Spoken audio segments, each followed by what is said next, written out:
12. 15. I can't spend a month's budget on a single story. What if the story's not over? The people who did this escaped. They're still out there, walking around with the rest of us. If I had a family and I lived in a home, that might make me nervous. I'd want updates on what was going on. With this footage, people would turn to your channel for the story. Now, I like you, Nina, and I look forward to our time together, but you have to understand, 15,000 isn't all that I want. From here on, starting now, I want my work to be credited by the anchors and on a burn. The name of my company is Video Production News, a professional news gathering service. That's how it should be read and that's how it should be said.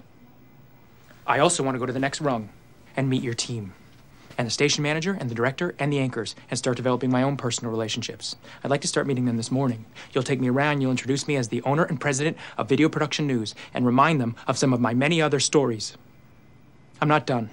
I also want to stop our discussion over prices. This will save time. So when I say that a particular number is my lowest price, that's my lowest price. And you can be assured that I arrived at whatever that number is very carefully.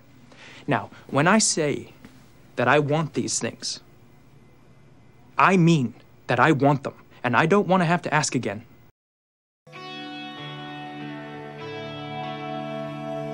That was a scene from the 2014 dark crime thriller Nightcrawler, the debut film from writer-director Dan Gilroy. Today we are going to analyze what makes this scene so great. First, from the context of the narrative itself, let's talk about the character of Lou Bloom. He is the textbook definition of a sociopath. Charismatic and calculated, Lou can determine exactly what to say and how to act in order to manipulate those around him. When he comes into contact with Nina, the news director at a local LA news station, he begins the manipulation that eventually culminates in the scene we just saw. A highly logical thinker, Lou takes pride in his self-teachings, as we learn in another scene earlier in the film. Last year, I took an online business course, for example, and I learned that you have to have a business plan before starting a business. And that why you pursue something is equally as important as what you pursue. He eventually reaches the conclusion that his footage is worth far more than what Nina is paying him, and that's when we get the final confrontation between Nina and Lou. Next, let's talk about the literary elements taking root within the scene. From the first time we see Nina, the news station, specifically the control room, is framed as her world. She is in control of her world, and she has final say on who is allowed in and who is not. Lou makes a strong enough impression on her to allow him to enter her world. From that point on, Lou continuously pushes the boundaries that Nina has indirectly set. Finally, Lou gains complete control over Nina and her world when he literally steps from outside the control room to inside. We know this transference of power is occurring through the subtle cues of Lou stepping closer to the camera and consequently growing larger in the frame, and because the camera subtly drops below eye level, framing Lou above Nina, symbolizing his complete control over the situation. Now we could stop there and appreciate the scene for what it is in all its dramatic intensity, but why stop there? I want to know why we as the audience understand the subtlety behind the scene. Why do we understand the subtextual nature of Lou advancing into Nina's world? Why do we understand that Lou physically growing in size symbolizes power? Why do we understand that when a character is framed from below eye level, they are metaphorically dominating over the others in the scene? To answer these questions, we will have to look at the history of film as a whole. Let's start with a literary analysis first. The early days of cinema saw a transition from live onstage performance to the world of film. In theater, the blocking of scenes had less to do with their symbolism and more to do with simply entertaining the audience or focusing on the actors' performances. This carried over into the world of film. Consider the slapstick comedy from the likes of Buster Keaton and Charlie Chaplin.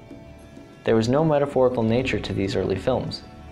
Take a look at the opening to Charlie Chaplin's The Dentist from 1914. See how the framing and blocking of actors feels more like a stage production than a film. Flash forward 30 years later and we get movies like The Maltese Falcon, where we get scenes like this. We are inside Sam Spade's apartment, his world. Casper Gutman, the antagonist, has forcefully entered, creating a power struggle between our hero and his villain. Unlike in those early silent films, the crossing of a threshold means something more here. There's weight to this scene, and the blocking of the characters define the struggle of power without even hearing any dialogue. Spade stands in the center, the David to Gutman's Goliath. Gutman surrounds himself with his henchmen. He may be the one sitting, but we understand that he controls the room in this moment. He's a man with weight, figuratively and literally. Jump 20 years later and we have the final scene in The Godfather. As Kate walks out of the room, she metaphorically walks away from Michael's world, and the final shot is literally her being shut out as the door closes behind her. Flash forward exactly 100 years after The Dentist and we get Nightcrawler, where we see Lou crossing the threshold into Nina's world. The symbolism of his movement and blocking felt by the audience due to 100 years of cinematic evolution. The next question to tackle is that of physical size within the frame. What makes a shot like this so powerful, and this shot not so much?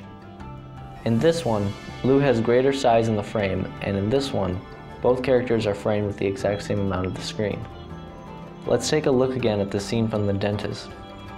Chaplin looks no larger than anyone else around him. There's no size to his character, so he does not feel large. Of course, the context of the film's comedic tone has to be taken into account, but the point is, most silent films were shot like this regardless of tone.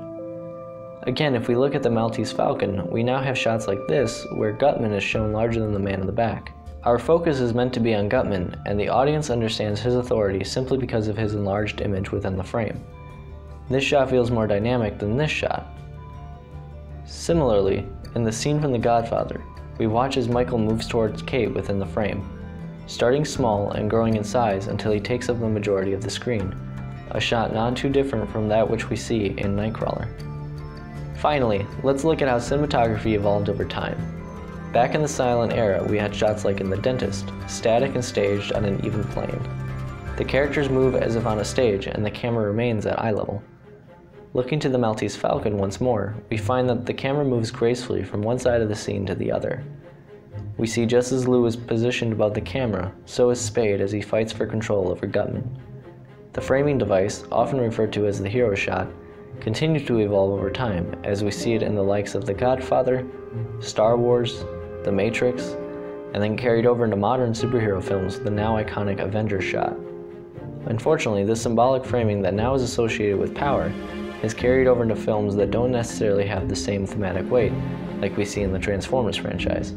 Anyway, all of this is to say that when you watch Nightcrawler, or any film for that matter, think about not just what goes into the movie you are watching, but how the history of cinema has influenced the subtext of the film, both thematically and artistically. Thanks for watching.